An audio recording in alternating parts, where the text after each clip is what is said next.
안녕하십니까. 알파스트리트 파트너스입니다. 2025년 9월 4일 목요일 마감 시장 보겠습니다. 코스피지수가 0.52% 올라서 3,200으로 마감을 했습니다. 네, 오늘 코스피 0.5% 올랐는데 3,200 계속 횡보긴 합니다. 네, 계속 좀 빠지면 한 3,100까지 빠지고 좀 오르면 3,200대 후반 이렇게까지도 가긴 하는데 크게 변동을 못하고 있고요. 네. 계속해서 전고점인 3316인가요? 네. 거기를 못 넘어가고 있어가지고, 어쨌든 고점 경신을 좀 해 나가야지 좀 투자자들이 그래도 좀, 활기가 돌 텐데, 계속 이렇게 횡보다 보니까, 네. 좀 많이 답답한 것 같습니다. 네. 어제 미국 증시는 좀 그래도 좋았습니다. 나스닥이 1%가 올랐고요. 다우지수는 네, 보합에 머물렀습니다. 나스닥이 그래도 1% 오른 게 애플이랑 네, 구글, 알파벳 여기가 이렇게 두 회사가 크게 오르면서 그래도 미국 증시를 좀 상승 쪽으로 이렇게 이끌었습니다. 네, 알파벳 보시면 거의 10% 가까이 이렇게 올랐는데요. 그 대법원 판결이 굉장히 컸네요. 네, 크롬을 팔지 않아도 되는 그런 상황이 돼가지고 구글에 되게 이제 호재로 작용을 했고요. 알파벳 같은 경우 이제 많이 좀 주가가 눌려 있기는 했었어요. 가장 이제 테크 주식 중에서는 좀 쌌었는데 그러다 보니까 좀 많이 올라온 것 같고요. 네, 이제는 근데 구글도 네 이제 밸류에이션이 좀 높아졌습니다. 21배, 거의 22배 가까이 이제 되고 있고요. 알파벳 같은 경우 20배 미만이었으니까요. 네. 이제 그때는 이제 밸류에이션 상으로 좀 괜찮다고 했는데, 네. 이제 조금씩 비싸지고 있습니다. 애플 같은 경우는 30배라서 애플은 진짜 싸지 않은데요. 네. 근데 워낙 좀 탄탄한 주식이긴 합니다. 애플의 현금 흐름 자체가 지금 거의 한 10년 넘게 보면 그래도 계속 그 유지가 되고 있는 게 크게 성장은 못하고 있어도 이 꾸준함이라는 게 되게 그래도 가치가 있는 것 같고요. 그리고 지금 확실히 시장에서 가장 핫한 엔비디아나 이런 회사들이 상대적으로 지금 PER은 조금 떨어져 있는 상황입니다. 엔비디아가 지금 27배 정도니까 다시 또 이렇게 올라갈 수도 있을 것 같아요. 계속해서 이렇게 비교하면서 좀 싸다 싶으면 다시 또 올라가고 그러거든요. 엔비디아도 성장성이 조금 이제 둔화는 될 거라서 예전처럼 PR이 40배 가까이 이런 식으로 가지는 못해도 어느 정도는 네 그래도 조금씩은 올라갈 수 있을 거라고 이렇게 생각이 됩니다.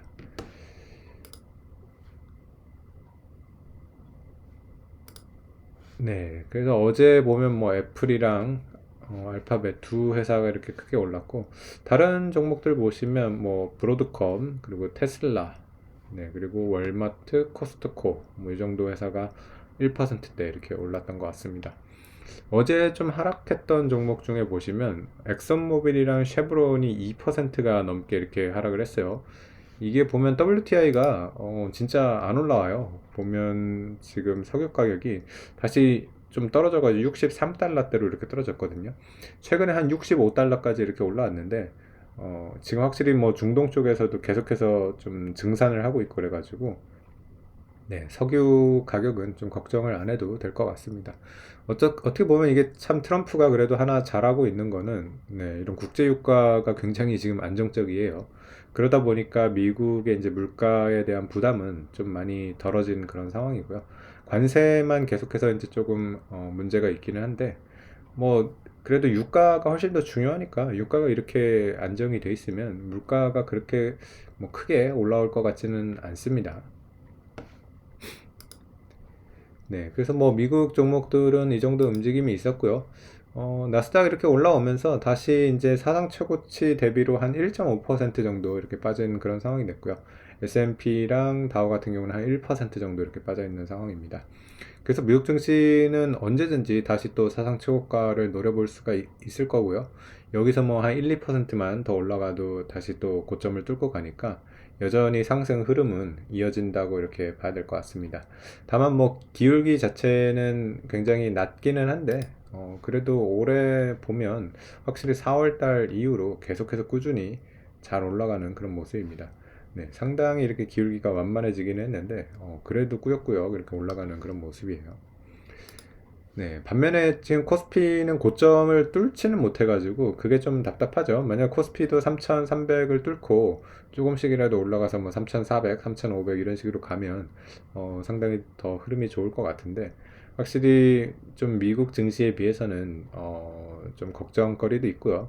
특히 지금 환율 보시면 네, 환율 얘기를 많이 해요. 보면 원래 우리나라가 좋으면 정말 원화가 좀 강세가 되고 1350원 밑으로 이렇게 떨어지면서 좀 장기적으로는 뭐 1200원대 환율 이렇게 가기를 좀 원했는데 저번에 1350원 살짝 하회를 한 다음에 다시 이렇게 올라와 가지고 지금은 1390원대 이렇게 또 자리를 잡고 있는 것 같습니다. 네. 그러다 보니까 뭐 환율이 이렇게 좀 안 좋다 보니까 외국인들이 또 맘 놓고 이렇게 투자하기도 좀 어렵고요. 네. 그러면서 우리나라 증시도 그렇게 마냥 좋은 그런 상황은 아닌 것 같습니다. 네. 오늘 주요 종목들 좀 보시면 일단 반도체 쪽 보시면 하이닉스는 1%대 상승을 했고요. 삼성전자가 0.4% 상승하면서 7만 원 다시 복귀를 했습니다. 그리고 조선주 쪽도 괜찮았네요. 한국조선해양 2.7% 오르면서 42만 원대에 마감을 했고요. 그리고 네이버 같은 경우도 2.7% 오르면서 시가총액 상위 종목 중에서는 좀 상승이 눈에 띄었던 것 같습니다. 네이버도 저번에 이제 거의 30만 원 가까이 갔다가 많이 하락을 했는데 그래도 뭐 한 22만 원 요 정도에서는 더 하락하지 않는 그런 모습인 것 같고요. 네, 그리고 뭐 SK 스퀘어가 3.8% 이렇게 오르는 그런 모습이었습니다. 지주사도 그래도 꾸준히 괜찮은 것 같아요. SK 쪽, SK 스퀘어라든가 SK 뭐 이런 지금 지주사도 네, 주가가 그래도 탄탄하게 이렇게 가는 것 같습니다.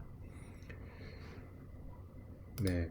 그래서 오늘 뭐 외국인 한 2천억 정도 사가지고 외국인이 그렇다고 뭐 우리나라 증시를 뭐 많이 파는 그런 건 아니라서 외국인도 지금 뭐 샀다 팔았다 수급상으로는 중립적이라고 이렇게 봐야 될 것 같습니다.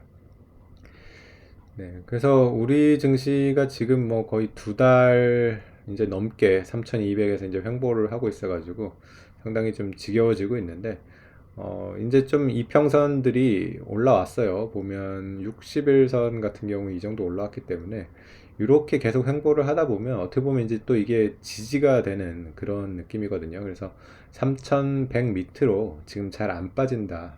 그런 지금 컨센서스가 생기고 있는 그런 상황이라서 뭐 어떤 재료만 있으면 바로 이렇게 다시 또 올라갈 수 있을 것 같아요. 되게 이렇게 이제 기간 조정이라고 그러죠. 기간 조정을 이렇게 하고서 다시 이제 상승으로 복귀를 할 수가 있어가지고 만약에 다시 상승을 한다 그러면 10월이나 11월 달쯤에 네 그때 다시 고점을 넘어갈 수도 있지 않을까 네 그렇게 기대를 하고 있습니다.